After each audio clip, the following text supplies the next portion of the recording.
yang kalau dosen bilang ini baru nih mahasiswa banget. Di episode kali ini guys, kita bakalan bahas sesuatu yang kelihatan itu sederhana, Tapi ternyata punya potensi besar di dunia kosmetik loh. Yup, daun kelor. Jangan di skip dulu. Karena guys, ini bukan tentang konten emak-emak masak daun kelor ya guys. Tapi ini gimana? Teknologi modern yang mengambil kandungan terbaik dari daun kelor bisa dijadiin kosmetik loh. Serius loh, ini tuh penelitiannya tuh keren banget dari teman-teman kita dari Institut Teknologi Sumatera. Yuk langsung aja yuk dengerin dari narasumbernya langsung. Pokoknya kita hari ini bakalan bahas skincare alami ketemu teknologi canggih kak. Yuk kita langsung dengerin aja yuk kak. Let's go!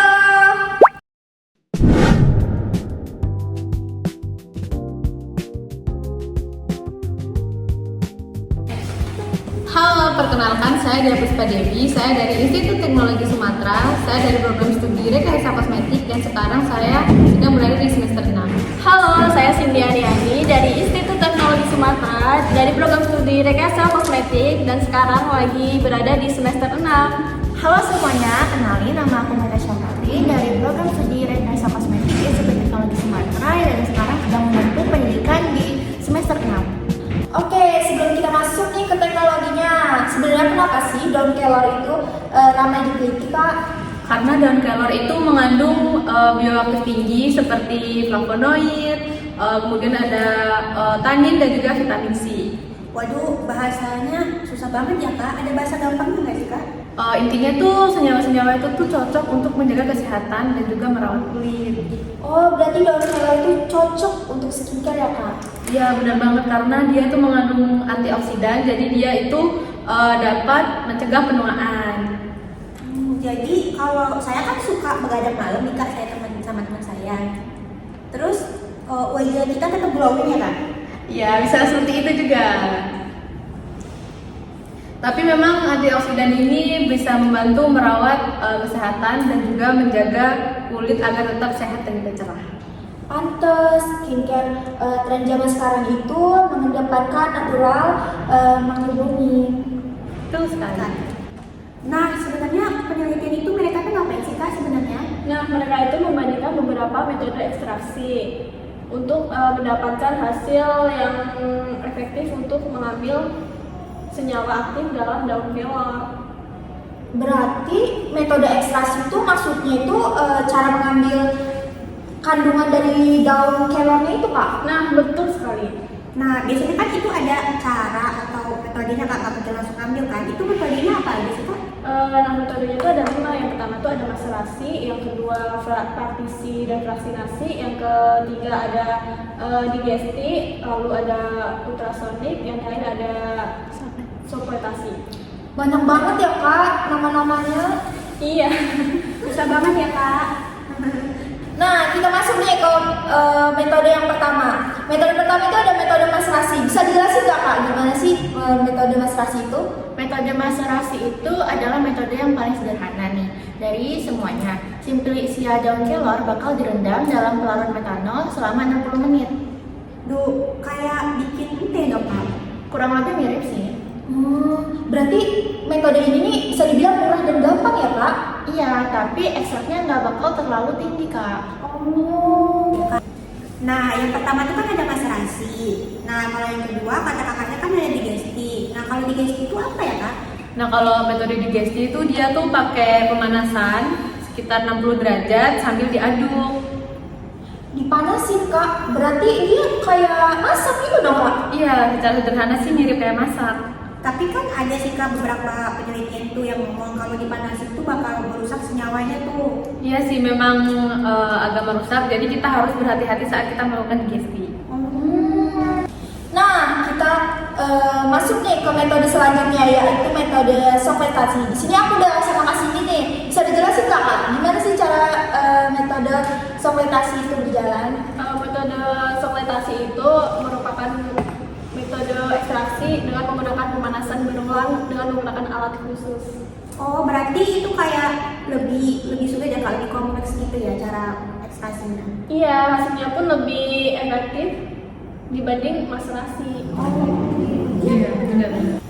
Nah guys, ada loh metode yang paling keren dari tadi yang udah kita bahas, yaitu metode ultrasonic. Gimana metode ultrasonic itu, Kak? Kalau metode ultrasonik itu dia menggunakan gelombang ultrasonik dengan frekuensi 60 kHz. Oh, kayak di film-film di bioskop itu nggak sih, Kak? Kurang lebih gelombang itu membantu menghancurkan dinding sel tumbuhan supaya senyawa aktif lebih mudah untuk keluar sih. Canggih banget loh, Kak. Nggak nyangka ternyata bisa kayak gitu ya ekstraksi ini. Iya, dan ternyata metode ini juga menghasilkan ekstrak tinggi yaitu 2,4%. Wah, gede ya ternyata. Bagus juga ya, Kak? Keren. Nah, dari yang udah kita bahas nih, Kak, tentang daun kelor dan metode-metodenya nih, yang paling relate nih untuk zaman sekarang. Ini dibuat jadi apa sih di kosmetik, Kak?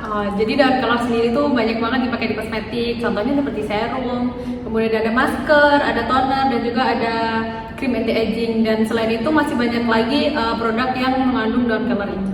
Oh, berarti bermanfaat banget ya, Kak, kayak bisa membuat menguasai semua dunia skincare gitu ya, Kak? Iya, Itu betul. tuh biasanya kenapa sih? Apa karena antioksidannya tinggi atau gimana sih, Kak? Iya, karena daun kelor itu antioksidannya tinggi, jadi bagus untuk kulit. Oh, berarti di skincare masa depan itu berpotensi untuk mengedepankan skincare natural gitu ya, Kak? Iya. Oh, berarti ekstraksi daun kelor ini termasuk clean beauty juga gitu ya, Kak? Iya benar, clean beauty. Nah, ada fun fact nih Kak dari daun kelor. Apa tuh, Kak? Boleh dikasih tahu nggak sama teman-teman semuanya? Nah, daun kelor ini dijuluki sebagai miracle tree karena setiap bagian tanaman memiliki manfaat. Wah, berarti cocok banget ya, Kak, untuk skincare masa depan kita ini ya. Iya, soalnya kan apalagi negara kita ini kan kaya tanaman herbal ya, kayak semuanya itu kan negara-negara tinggi, jadi kayak apa yang ditanam itu pasti tumbuh, apalagi kayak daun kelor gampang banget itu, Kak. Iya. Setelah kita berbincang-bincang nih dengan teman-teman kita dari Institut Teknologi Sumatera tadi, menurut kamu nih, Nah, metode apa sih yang paling efektif, Nah, dari penelitian mereka ini? Kalau menurut aku sih, Kak, kalau dari penjelasan mereka bertiga tadi, menurut aku tuh metode ekstraksi yang paling efektif itu ya ultrasonic assisted extraction itu sih, Kak. Aku setuju sih, Nah, sama kamu. Soalnya karena ekstraknya tuh paling tinggi dan menjaga kestabilan senyawa aktifnya, Nah. Wah, kalau menurut aku penelitian ini membuka peluang besar sih, Kak, untuk pengembangan kosmetik alami yang berbasis daun kelor ini. Bener banget, Nah. Semoga yang menonton podcast kita itu wawasannya lebih bertambah dan nggak bikin ngantuk pastinya ya. Ya, soalnya apalagi kan ini kan herbal ya, Kak, jadi banyak yang nggak percaya, tapi mudah-mudahan di podcast ini mereka juga bisa melakukan penelitian tentang tanaman herbal lainnya ya. Bener banget, karena generasi muda zaman sekarang ini harus kreatif ya, Kak. Iya. Dan terima kasih teman-teman sudah mendengarkan podcast kita dari awal sampai akhir. Saya Evita Febriana dan rekan saya Anak, sampai jumpa di podcast berikutnya. Kami pamit undur diri. Terima kasih. Terima kasih. Bye-bye.